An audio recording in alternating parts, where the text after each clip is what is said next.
কুমিল্লা থেকে যোগ দিয়েছেন জাহিদুর রহমান। জাহিদ, কুমিল্লার কি অবস্থা জানাবেন আমাদেরকে?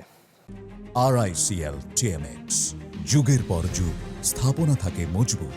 শাকিল, কুমিল্লার যে চিত্র সেটা কিন্তু পর্যায়ক্রমে উন্নতির দিকে রয়েছে এবং সংখ্যাও কিন্তু অনেক কমে আসছে। আমরা এখানে আসার পর আসলে গত মাসখানেক ধরে আমরা যেটা দেখছিলাম চিত্র, যে ৭০ থেকে ৮০ জন কিন্তু প্রতিদিনই থাকতো বা কখনো ১০০-র উপরেও থাকতো এই হাসপাতালে, বিশেষ করে কুমিল্লা মেডিকেল কলেজ হাসপাতালে। সেখানে আমরা কিন্তু আজ দেখতে পাচ্ছি যে ৪৫ জন রোগী এখানে ভর্তি আছে, যারা শিশু এবং তাদের অভিভাবকদের সাথে আমরা কথা বলেছিলাম।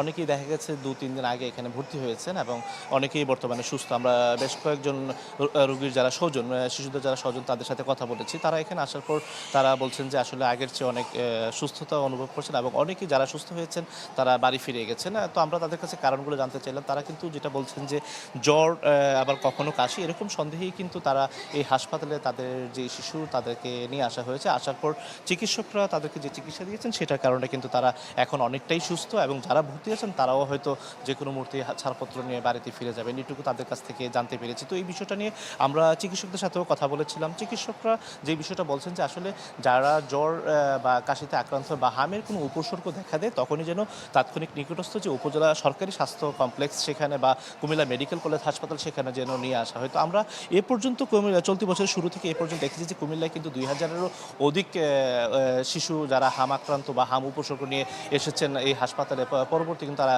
চিকিৎসা নিয়েছেন এবং চিকিৎসা নিয়ে এখান থেকে ফিরে গেছেন। তো আসলে শুরুর দিকে কিন্তু এতটা পথ মসৃণ ছিল না, সেখানে দেখা শিশু বিভাগে খুব কষ্টের মধ্যে ছিল, কিন্তু পরবর্তীতে এখানকার যিনি পরিচালক তিনি কিন্তু আলাদা আইসোলেশন ইউনিট করেছেন শিশুদের জন্য, যারা হাম আক্রান্ত রোগী তারা যেন এখানে ভর্তি হয়ে চিকিৎসাটা নিতে পারেন, যে কারণে তাদেরকে আলাদাভাবেই মূলত এখানে চিকিৎসা সেবা প্রদান করা হচ্ছে, যে কারণে তারা আসলে বাড়ি ফিরে যাচ্ছেন। এবং একই বিষয় নিয়ে কিন্তু আমরা সিভিল সার্জনের সাথে কথা বলেছিলাম যে আসলে এখানে যে টিকা দেওয়া হয় হামের আসলে কতজন বাকি আছে, সেই বিষয়টা নিয়ে সিভিল সার্জন আমাদেরকে যে তথ্যটুকু দিয়েছেন, শুরু থেকে কিন্তু কুমিল্লা জেলার যে ১৭টি উপজেলা, প্রত্যেকটা উপজেলায় কিন্তু হাম আক্রান্ত যারা হয়েছেন বা যাদের হাম নেই তাদেরকে কিন্তু টিকার আওতায় আনা হয়েছে এবং বর্তমানে যারা ঝরে পড়েছে তাদেরকেও টিকার আওতায় আনা হচ্ছে, এই তথ্যটুকু সিভিল সার্জন আমাদেরকে জানিয়েছেন। তো এই ছিল এখান থেকে সর্বশেষ। শাকিল। জি, ধন্যবাদ আপনাকে।